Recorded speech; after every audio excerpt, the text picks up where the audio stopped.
While the national housing market continues its uneven dance, some rural California counties are staring down a silent exodus, with properties seeing value declines of up to 25% year-over-year in specific fire-prone zones. Forget the headlines about rising prices in San Diego or Sacramento. In places like Mariposa and parts of Shasta County, homeowners are caught in a perfect storm, and by the end of this video, you'll understand exactly why these beautiful, once desirable areas are becoming financial black holes, and why the traditional metrics completely miss it. Stick with me, because the last part of this is the piece almost everyone gets wrong, and it's the part that decides whether you win or lose here. The data coming out of rural California is genuinely chilling. While the national median home price in April 2024 finally edged back above its 2022 peak, certain fire-prone counties in Northern California saw double-digit declines year-over-year, even as demand surged elsewhere. We're talking about areas where Zillow's Q1 2024 data shows median sale prices dropping 14% from last year, with days on market pushing past 60, far exceeding the state average. This isn't just a market correction. It's a localized collapse fueled by a quiet exodus. You see, for years, the narrative around California real estate has been about hyper-appreciation and the relentless pursuit of space. But a critical, often overlooked factor is fundamentally reshaping these markets right now: the escalating cost and increasing unavailability of home insurance. We're hearing from folks like Michael Bordonero, who tracks these trends for BiggerPockets, that the true driver isn't just interest rates or inventory, but a regulatory and environmental squeeze, making homeownership untenable in specific regions. This isn't a future problem. It's a current crisis for thousands of homeowners, and it's accelerating. The shift in property values isn't isolated, either. It's intricately linked to a demographic flight we're just beginning to understand. Market at 48. But here's the real kicker. In some of these rural communities, nearly half of the available housing stock is now vacant, a stark contrast to the bidding wars in Orange County. This brings us to what I'm calling the quiet exodus, and it's not just a hunch. Census Bureau data reveals that 40% of California's rural counties have already seen a population decline among those under 45, the very demographic that fuels economic vitality. This isn't solely about the state's infamous high housing costs. It's a confluence of climate events and persistent economic stagnation acting as a slow-burn fuse. Think about regions like the Sierra Nevada foothills, where communities from Placerville to Grass Valley are grappling with increased wildfire risks, driving up insurance premiums to untenable levels. Or consider parts of the Central Valley, specifically areas like Kings County, where declining agricultural opportunities mean fewer stable, well-paying jobs. While cities like Los Angeles and San Francisco boast tech booms and population growth, the narrative is dramatically different in Shasta County or along the Redwood Coast. We're seeing a continuous drain of younger residents seeking better economic prospects elsewhere, leaving behind an aging population in towns that struggle to maintain essential services. Zillow's Q1 2024 analysis showed active listings up 32% year-over-year in many of these areas, not because of a sudden building boom, but because people are simply leaving. The jobs are dwindling, the risk is rising, and the social fabric is fraying. It makes you wonder, if the population under 45 keeps shrinking, what happens to the core industries in these regions, like the billion-dollar harvest that's slowly dying out? Yet, here's the stark reality. A single almond tree, a cornerstone of California's $6 billion almond industry, can drink over 1,000 gallons of water per year, a luxury increasingly unattainable. This brings us to the core issue. The climate crisis isn't just about wildfires. It's systematically dismantling California's $20 billion agricultural sector, particularly in the Central Valley. Prolonged drought has forced farmers to fallow fields at an alarming rate, and we're seeing well levels drop so significantly that many small operations are simply drying up. Consider the ripple effect. Reduced water availability means fewer crops, which directly translates to job losses in communities built around farming. The Economic Policy Institute estimates that in some Central Valley counties, agricultural employment has already dropped by 10 to 15% since 2020. It's not just the almond growers. Dairy farms, once a stable economic engine, are also struggling with feed costs and water access. This economic uncertainty is compounded by the ever-present threat of wildfires. We all remember Paradise and the Camp Fire, which effectively erased an entire town, and Greenville, which met a similar fate. These aren't isolated incidents. They're becoming a recurring nightmare. The data from the California Department of Forestry and Fire Protection shows that the average annual acres burned have more than doubled in the last decade compared to the 1990s. When your livelihood is tied to the land, and that land is either burning or parched, the decision to leave, even multi-generational family homes, becomes a painful necessity. This continuous threat and economic uncertainty make rural life unsustainable for too many, pushing families towards urban centers. But even for those who manage to hold on, a silent, equally destructive force is at play, lurking in their mailboxes every year.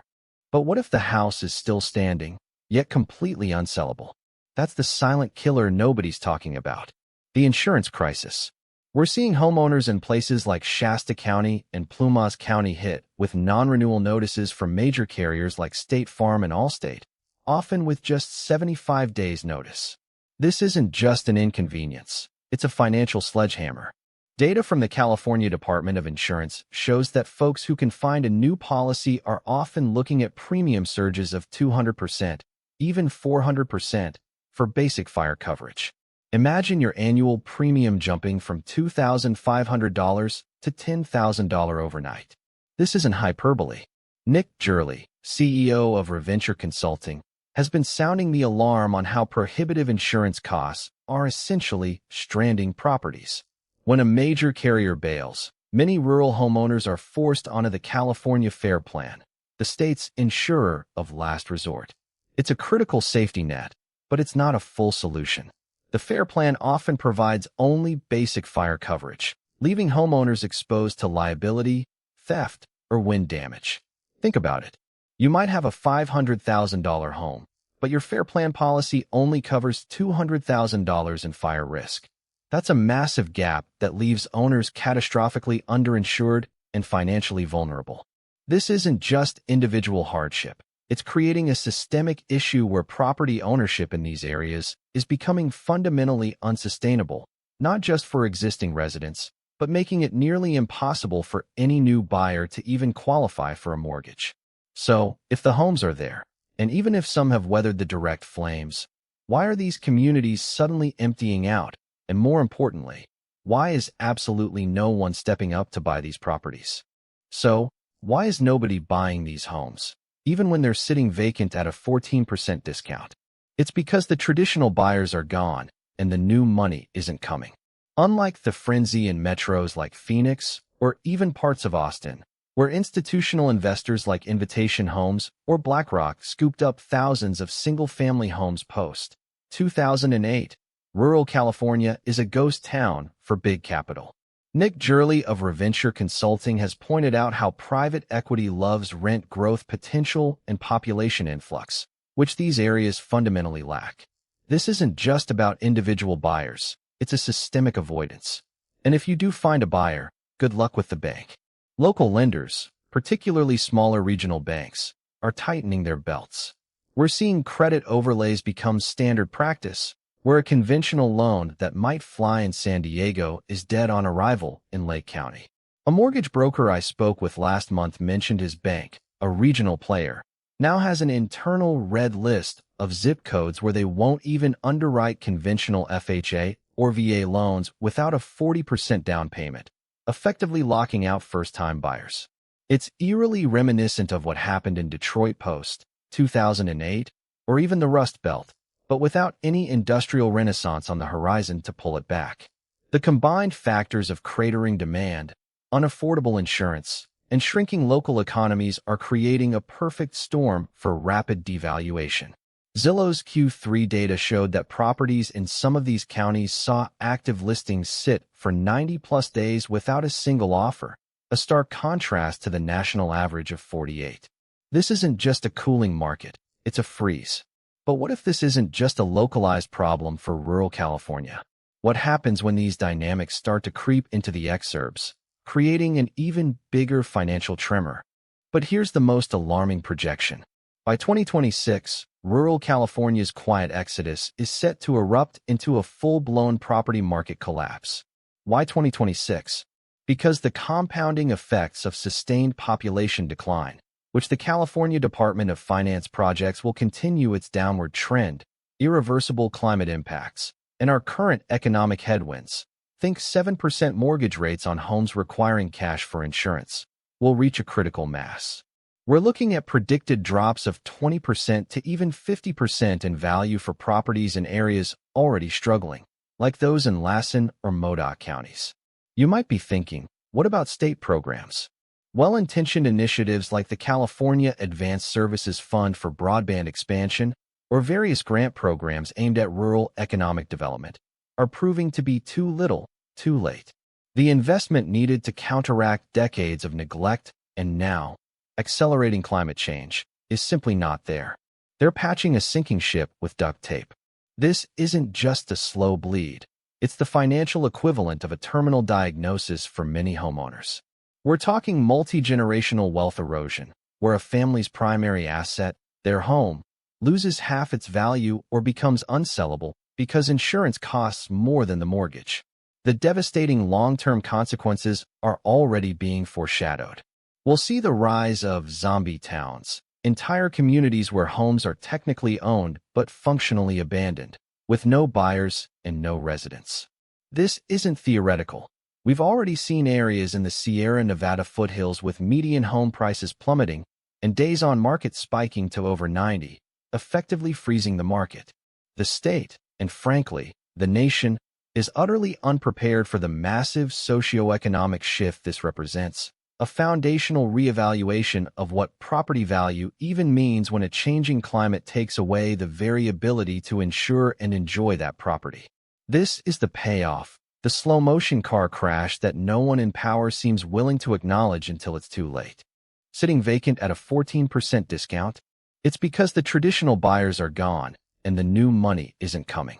Unlike the frenzy in metros like Phoenix or even parts of Austin, where institutional investors like Invitation Homes or BlackRock scooped up thousands of single-family homes post-2008, rural California is a ghost town for Big Capit Section 2026.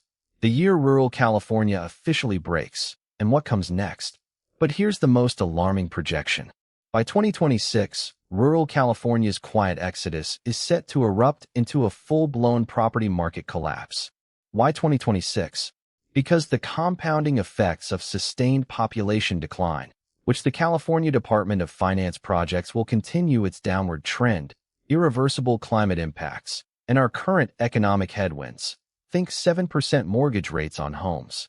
The data, from Zillow price drops to NAR's rural sales figures, paints a stark picture. What we're witnessing isn't just a market correction, but a structural unraveling of entire regional economies in California. This isn't a 2008-style foreclosure crisis, but a slower, more insidious devaluation that could ripple far beyond the Central Valley, impacting state tax revenues and the very definition of the Golden State. The question now isn't if, but how severely this will redefine California's economic landscape. For those of you living in or near these rural areas, have you seen these changes firsthand? Neighbors moving, properties lingering? Share your experiences in the comments below. If you want to stay ahead of these property trends and understand the numbers shaping your investments, hit that subscribe button. And if you're wondering where else this kind of demographic shift is creating similar property pressures, my deep dive into the collapsing housing markets in the Pacific Northwest is exactly the next video you should watch.